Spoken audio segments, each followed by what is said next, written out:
لو بيخوني باستمرار ولما بسيبه بيتضايق ويعمل كل حاجة يصالحني بيها، ممكن يكون بيحبني؟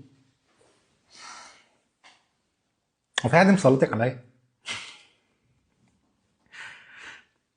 نفترض ان هو بيحبك بس بيخونك، فهو الحب بالنسبة له امتلاك، ان هو اللي عايزه يفضل ياخده من غير ما يحترم علاقته بيه، فهو مش محترم علاقته بيكي.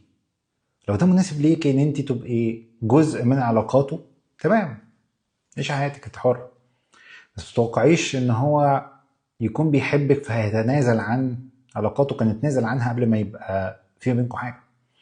ف